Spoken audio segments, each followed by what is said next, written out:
Good morning everybody, कैसे हैं आप लोग। Welcome to my new blog. एक नए दिन में आपका स्वागत है। आज है हमारा छठा और आखिरी दिन जर्मनी में। अभी हम निकल रहे हैं एयरपोर्ट के लिए। हमारी फ़्लाइट है यहाँ से बार्सिलोना के लिए सुबह के 9:55। अभी हो रखे हैं 7:40 और मैं वेट कर रहा हूँ अपनी ऊबर का। मैंने अभी ऊबर कराई है जो मुझे पड़ी है 43 यूरोज़ में, विच इज़ 4000 इंडियन रुपीज़। काफ़ी महंगी है क्योंकि 20 किलोमीटर ही डिस्टेंस है। ये उतना ही डिस्टेंस है जितना मैड्रिड के एयरपोर्ट से हमारे होटल का था। वहाँ मेरे 20 लगे थे, यहाँ डबल लगे हैं, डबल से भी ज़्यादा। बट हमारे पास कोई दूसरा ऑप्शन नहीं था। हमने सोचा तो था पब्लिक ट्रांसपोर्ट लेने का सुबह को, लेकिन मैंने जब सर्च किया, चेक किया तो पब्लिक ट्रांसपोर्ट यहाँ से 1.5-2 घंटे का डिस्टेंस दिखा रहा है, मतलब टाइम दिखा रहा है। तो अभी अगर 1.5-2 घंटे मैं काउंट करूँ तो मेरा ऑलमोस्ट फ्लाइट का टाइम हो जाएगा। तो ये एक प्रॉब्लम हो गई। और दूसरा ये था कि यहाँ से एक मेट्रो है जो कि पास है, पर मुझे फिर 3 मेट्रोस चेंज करनी है एयरपोर्ट जाने के लिए। वो डिस्टेंस सबसे शॉर्ट था 1 घंटे का। बट क्योंकि पता नहीं एयरपोर्ट मेट्रोस मैं ऐसे फेमिलियर नहीं हूँ यहाँ के मेट्रो से, कितनी देर में आती है, फिर हमको जब चेंज करनी है तो दूसरी प्लेटफॉर्म कहाँ पे जाना है, तो मैंने सोचा ठीक है अभी ऊबर ही सही रहेगी।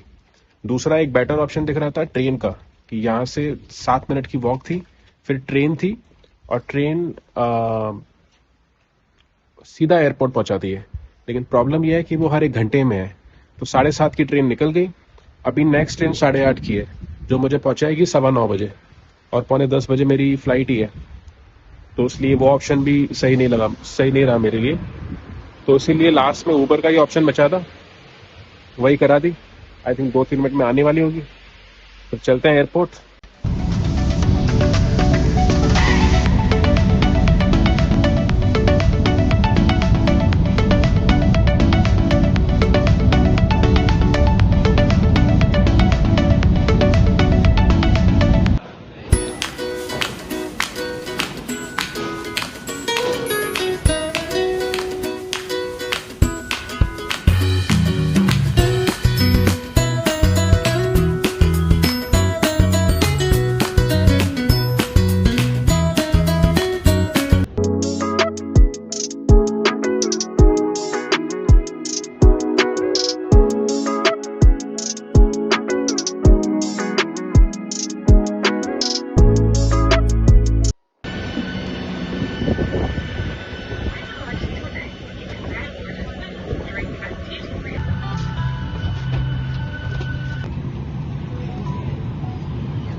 तो अभी हम पहुंचे हैं बार्सिलोना के एयरपोर्ट पे और हमारी नेक्स्ट फ्लाइट है बार्सिलोना से तंगीर। आज आप देख पा रहे होंगे ना मेरे पास जैकेट है ना मुझे जैकेट पहना हुआ है।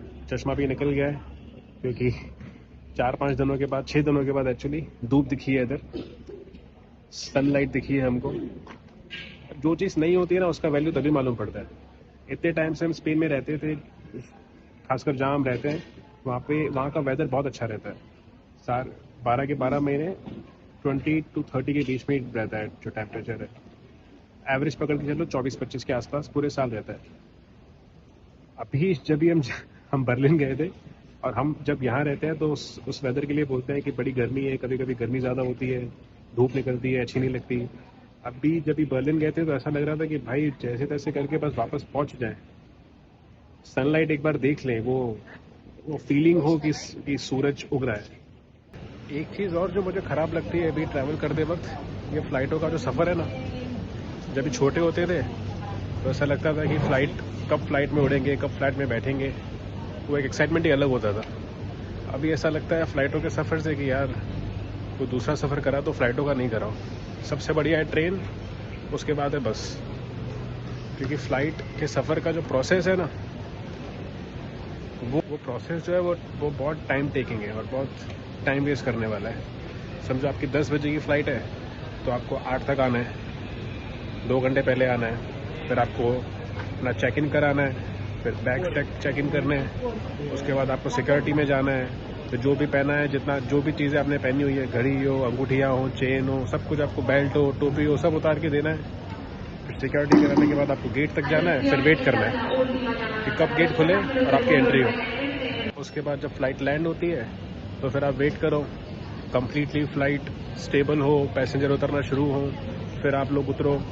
उसके बाद आप जाओ बैगेज पे, फिर बैगेज पे जाके वहाँ पे वेट करो कि आपका बैग आए। तो 3 घंटे की फ़्लाइट के आपके ऑलमोस्ट 6 घंटे हो जाते हैं, डबल टाइम हो जाता है। वेयर इस ट्रेन में अगर आपकी 10 बजे की ट्रेन है, आप 9:45 भी पहुँचते हो, 10 में 10 भी 10 में 10 मिनट कम पे भी पहुँचते हो तो भी ठीक है। और सीधा ट्रेन जहाँ पे उतरेगी वहाँ से आपको सीधा निकलना होता है, ना कोई बैगेज का लफड़ा ना कुछ। यहाँ पे तो बैगेज भी आपको 7 किलो, किसी में 10 किलो, किसी में 30 किलो, उस हिसाब से पैसे होते हैं। उसमें भी यह है कि आपको हैंड लगेज आपको लेना है तो इस साइज़ के बैग का लेना है। वो बैग मतलब सामान वेट तो ठीक है, वेट तो समझो आपका 10 किलो है तो आपने 10 किलो लिया है, वो बैग का साइज़ भी उतना ही होना चाहिए। क्योंकि कई बार एयरलाइन वाले उनके काउंटर के पास में एक वो होता है जहाँ पे वो चेक करते हैं कि आपके बैग का साइज़ क्या है। अगर वो भी ऊपर नीचे हुआ तो उसमें भी लफड़े। तो फ़्लाइट का सफ़र अभी ऐसा लगता है कि नहीं ही कराए कोई। हमारे पास तो दूसरा कोई ऑप्शन नहीं है, आइलैंड में रहते हैं तो बाय फ्लाइट ही जाना पड़ेगा। बेटर है सबसे अच्छी ट्रेन लो, सुखी होकर घर पहुंचो। और हाँ, लंच का मुझे आपको बताना था, लंच हमने फ़्लाइट में ही किया क्योंकि जैसे आपको पता है सुबह को हम काफ़ी लेट हो गए थे। जल्दी उठे थे फिर भी लेट हो गए थे क्योंकि पैकिंग वगैरह जो लास्ट टाइम की होती है वो लास्ट टाइम पे ही होती है। तो इसलिए हमने लंच किया था फ़्लाइट से। वीगन लसानिया हमने मंगाया था, 7 यूरो का पड़ा था, काफ़ी अच्छी क्वांटिटी थी, 500 ग्राम का था, दोनों का पेट भर गया। तो वो हमने लंच में खाया था और अभी यहाँ से सुपरमार्केट से 1-2 चीज़ें खरीदी है शाम तक के लिए, और फिर शाम को घर पहुँचने के बाद घर पे खाना बना के डिनर घर पे ही करेंगे। अभी शाम को मैं पहुँच जाऊँगा जल्दी, मुझे लगता है 7:30 के आसपास, 4:15 की मेरी फ़्लाइट है। कनारियास टाइम जोन के हिसाब से 7:30 के आसपास मैं पहुँच जाऊँ, 6:45 या ऐसे कुछ है, या शायद 6:45 बजे पहुँच जाऊँगा कनारिया टाइम के हिसाब से। तो चलिए आगे कुछ होता है कोई अपडेट तो आपको बताऊँगा। बोटिंग वगैरह हो गई है और नॉट सरप्राइजिंगली सीट साथ में नहीं मिली एज एक्सपेक्टेड। 3.5 घंटे की फ़्लाइट है, थका हुआ सो जाऊँगा। चलो मिलते हैं आपसे। एक चीज़ मैं आपको बताना ही भूल गया कि ये वाली जो फ़्लाइट है ये मैंने इसमें प्रायोरिटी ली हुई है हम दोनों की, मेरी और मेरी वाइफ की। तो प्रायोरिटी लेने के बाद भी we didn't have an option to choose a seat.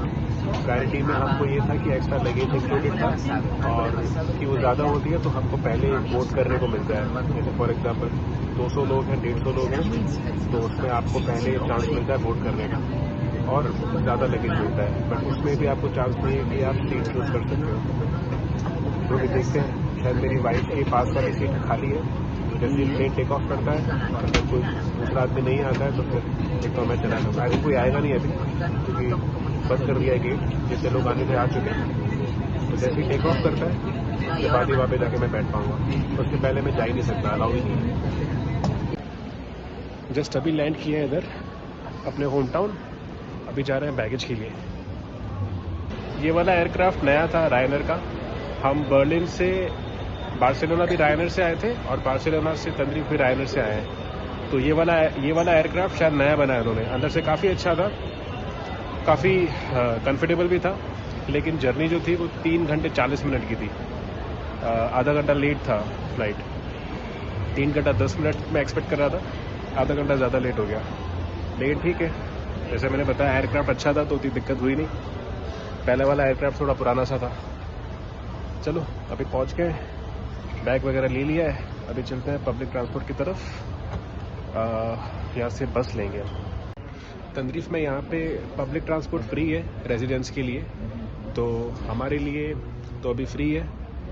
अभी हम हैं तंदरीफ के नॉर्थ वाले हिस्से में, तो यहाँ से हम अभी जाएंगे मेन स्टेशन पे और वहाँ से दूसरी बस लेंगे जो पहुँचाएगी साउथ में जहाँ हम रहते हैं।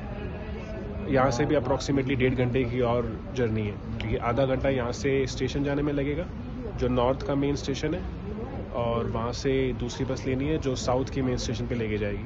और जहाँ पे बस उतारेगी वहीं पे मेरी गाड़ी पार्क्ड है, तो वहाँ से गाड़ी में सामान रख के 2 मिनट की ड्राइव है, पहुँच जाएंगे अपने घर पे। ऑलमोस्ट पूरा दिन लग गया। एक और चीज़ मैं जो आपको बताना भूल गया, जब भी मैं मैड्रिड में था मुझे तब बतानी थी आपको। एक जगह है मैड्रिड में, पार्के यूरोपा, जो कि बहुत ज़्यादा फेमस है, जो मैंने शेड्यूल किया था वहाँ पे जाने के लिए, लेकिन मैं जा नहीं पाया because of lack of timing. और जहाँ मैं रह रहा था जिस होटल में, वहाँ से वो 40-50 किलोमीटर्स दूर था, तो वहाँ जाने के लिए पूरा दिन भी चाहिए था और इतना टाइम हमारे पास नहीं था। स्टार्टिंग में सोचा था कि वहाँ एक बार जाएंगे टाइम निकाल के, लेकिन वैसा हो नहीं पाया। अगर कभी भी आप मैड्रिड आते हो तो ऑलवेज पार्के यूरोपा ज़रूर देखना। तो मैं आपको पार्के यूरोपा के बारे में बता रहा था, क्योंकि जब मैं सर्च कर रहा था मैड्रिड के बारे में, जब लोगों से पूछ भी रहा था, तो सब लोगों ने मेरे को रिकमेंड किया था पार्के यूरोपा जाने के लिए, क्योंकि वहाँ पे 20 मॉन्यूमेंट्स हैं अलग अलग कंट्रीज का, काफ़ी फेमस है वो।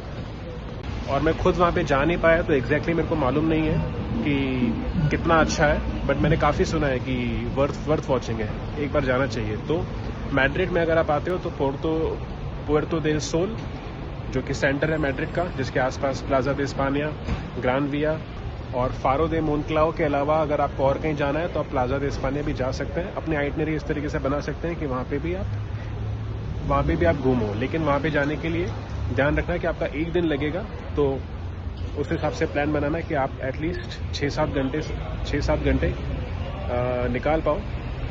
तो आप उस हिसाब से प्लान बनाना कि आप पूरा एक दिन उस जगह को दे पाओ, जहाँ पे भी आप रहते हो, वहाँ से वहाँ पे जाने का सफ़र और वापस आने का सफ़र के अलावा एटलीस्ट 6-7 घंटे आप वहाँ पे बिता सको।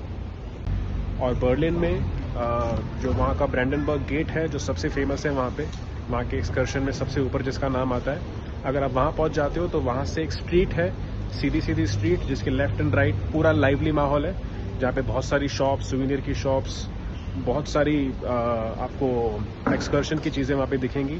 वहाँ से एक लेक भी दिखेगा आपको, वहाँ से वॉक करते करते 1 किलोमीटर की दूरी पे प्रॉपर सिटी सेंटर आ जाता है। और वहाँ का माहौल ही अलग है, वहाँ की वाइब, वहाँ की फीलिंग एक्स्ट्रा ऑर्डिनरी। तो अगर बर्लिन आते हो तो एक दिन वहाँ ज़रूर जाना, और वो आपको पूरा एक दिन आपका उसमें चला जाएगा, क्योंकि ब्रैंडनबर्ग गेट से पूरा वॉक है 1 किलोमीटर का, फिर पूरा सिटी सेंटर है, तो काफ़ी सही है। और जर्मनी में मैं 2 दिन हॉले भी था, तो हॉले का सिटी सेंटर और उसके पास में एक सिटी है लाप्सिक, बहुत अच्छी सिटी है, very close to Berlin, Berlin जितनी लाइवली है। हमको बहुत पसंद आई, बहुत अच्छी सिटी है। वहाँ का एक चर्च, वहाँ की मार्केट और वहाँ की जो मेन स्ट्रीट थी, मेन स्क्वायर था, तो वो काफ़ी फेमस है। अपार्ट फ्रॉम इट हैनोवर में मैं घूमा नहीं वहाँ पे ज़्यादा, क्योंकि वहाँ पे मैं शादी में गया था, दोस्तों के साथ ही टाइम बिताया, जो मेरी वाइफ की फ्रेंड थी उनके साथ ही टाइम बिताया, और जस्ट बेसिक सिंपल सी शादी थी, वो अटेंड करके हम निकल गए थे वहाँ से। तो हैनोवर में हम इतना घूमे भी नहीं, और मैंने कुछ खास वीडियो बनाए भी नहीं उधर। ये भाई दूसरी बस।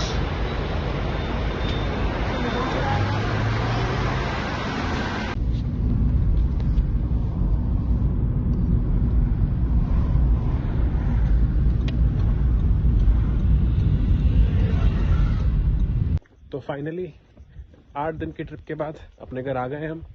ये पीछे आप देख सकते हैं, ये है बिल्डिंग जिसमें हम रहते हैं। तो जस्ट बस पकड़ के, गाड़ी जस्ट नीचे ही खड़ी थी, लेके पहुंच गए हम। तो अभी ऑफिशियली फाइनली हमारी ट्रिप ख़त्म हो गई है। ये 8-9 दिनों की जर्नी आई होप आप लोगों को अच्छी लगी होगी, और ये मेरा लास्ट वीडियो है इस ट्रिप के लिए।